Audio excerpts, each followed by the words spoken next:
Now on Denver 7 News at 7 a.m. on Local 3, a roller coaster ride for stocks around the world over the last 24 hours. We're tracking what it means for your retirement savings and high prices for everything from gas to groceries.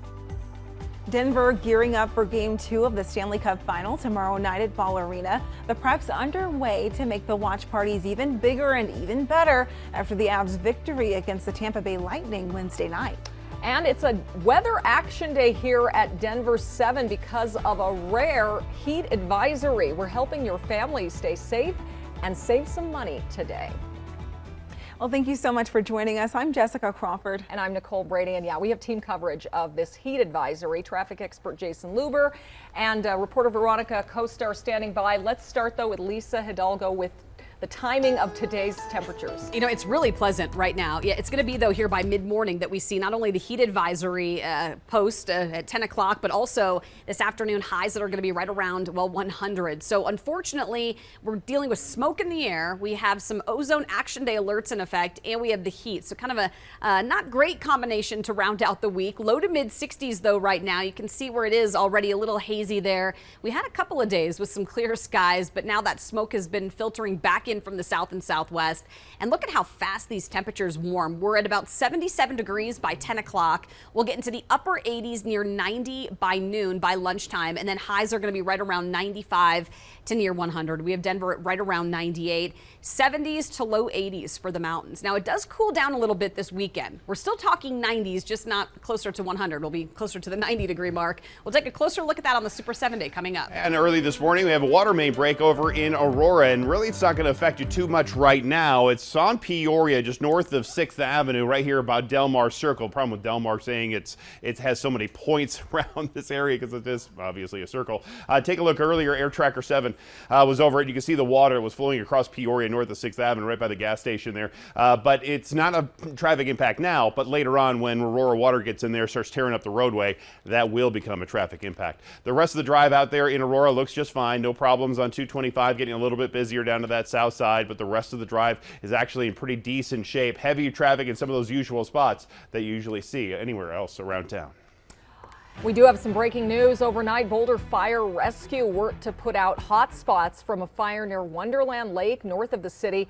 They were able to contain this to about a half acre in size. But as Lisa said, you'll see smoke along the Front Range today, hopefully not from any new fires here. State Health Department officials say the haze is blowing in from big wildfires in Arizona and New Mexico. We saw similar effects earlier this week. So if you have children or anyone in your home who is elderly or has heart disease, you may want to encourage them to limit outdoor activity today. Today's rare heat advisory carries some real health risk, and we're trying to help you stay safe. Denver 7's Veronica Costa is live with what the CDC says families need to do early on days like this. Veronica?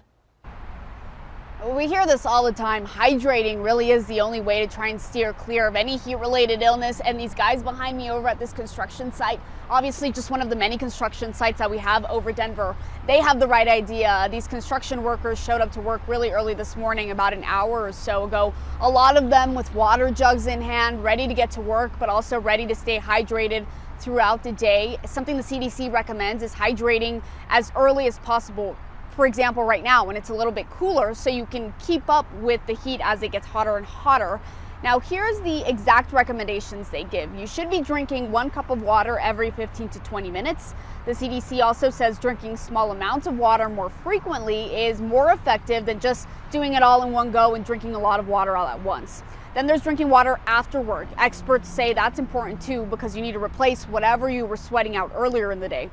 Now, as we start feeling temps get hotter and hotter sooner and sooner, AC no longer just an option for a lot of us. Excel says it's ready for the demand. But here's what the company recommends so you save some money. They say closing your curtains, getting the fans going if you're home, maybe even upgrading to a programmable thermostat so you can better control your temps and costs might be good ideas. Now, our state is focused on making sure that despite those temps increasing every year, our electric grid can handle it. And Colorado's Public Utilities Commission, they're planning on having a meeting today to discuss energy readiness and how we go about that. That meeting is scheduled for 2 this afternoon, and of course, we'll keep you updated on how it goes. In Denver, I'm Veronica Acosta, Denver 7. Veronica, thank you so much. You know, so many people have been having trouble sleeping through this unbelievable heat. We've got some suggestions this morning for how to get a better night's rest. The experts at sleepapnea.org recommend you use cotton sheets. Remove the blanket on your bed and replace it with the sheet that you spritz with water. Also, remember, heat rises. So if you live in a 2-story, it could help to drag your bed to the first floor, sleep on the couch. And if all else fails and you can't get enough quality sleep at night, plan for a nap in a cool space during the day, but really can't miss out on that sleep. Oh yeah, Wednesday's official watch party for the Stanley Cup final was a big success, and now there are plans to make it even bigger and better for Game 2 tomorrow. Denver 7's Christian Lopez is live from Tivoli Quad at the Auraria campus with the details. Yeah, around 5,400 people attended that watch party on Wednesday. They're expecting double that this weekend, so around 10,000 people. And organizers are getting everything ready to make sure everyone has a fun and safe time. Now, they said that everything was a huge success on Wednesday. Everyone had great energy and they were thrilled with the way that everything turned out. The biggest issue they dealt with was some confusion among fans on how to enter. There is only one entrance for safety and security purposes, and it's located on the southwest corner of Tivoli Quad. That's at the intersection of 10th and Larimer. So ahead of Game 2 on Saturday, organizers are increasing the number of staff for the food and for the beer areas. There were a few lines. We're actually going to double our team that's going to support our fans on Saturday. We want to ensure that the fan experience is the best it can be, and so we are entirely focused on serving their needs.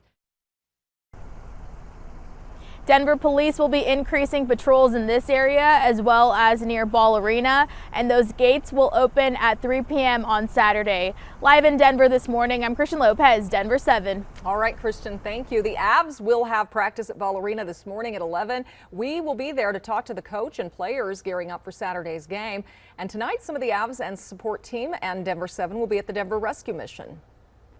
We're very excited to take Bernie and 2 members of our ICE patrol, TV talent from Altitude, Peter McNabb and Mark Mosier, and Danny New from Channel 7 are going to join us in serving dinner to the clients at the crossing. The Avs have a lot of special things to help the rescue mission. They collect all those hats thrown on the ice after a hat trick to donate, and there's also a yearly canned food drive. Denver 7 is your home for all Avs coverage during the Stanley Cup final. We have special coverage tomorrow morning starting at 7 a.m. Join us for the pregame show at 5:30 p.m. Puck drops at 6, and then our postgame show immediately after the game.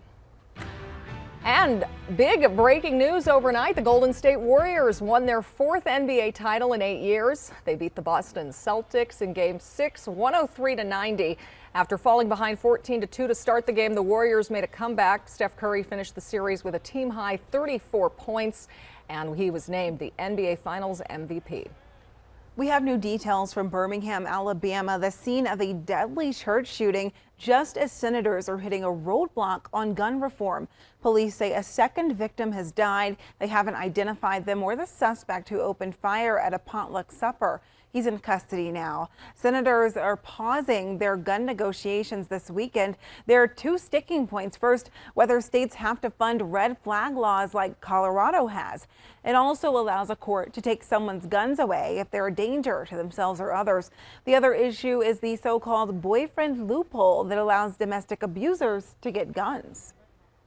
I think we're in a better place in terms of the grants to states that have crisis intervention programs. I think Senator Cornyn thinks what I believe, which is that the American public is not going to accept nothing as an answer. It's now unclear if the Senate will be able to vote on that gun legislation next week. Well, here's some good news. Relief is coming to the Central 70 project. Another 6 miles of express lanes will open today. Traffic expert Jason Luber is here with the details on that. Yeah, the new section of express lanes are on the eastbound side of the project between Colorado Boulevard and I-225. I was watching them this morning. They were moving along just great. Last week, the express lane opened in the same area here on the 225, or from 225 heading over to Colorado Boulevard. Now, the express lane in this area, it's free for right now while CDOT tests their tolling equipment.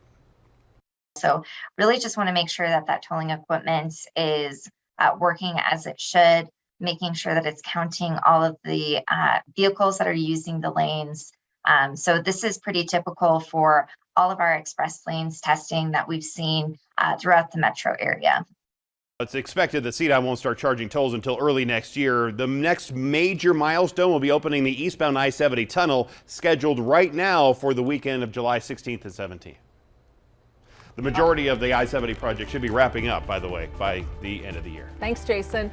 Take a look at your screen. If you have these pills in your medicine cabinet, you need to know about a recall. The problem is with the bottle.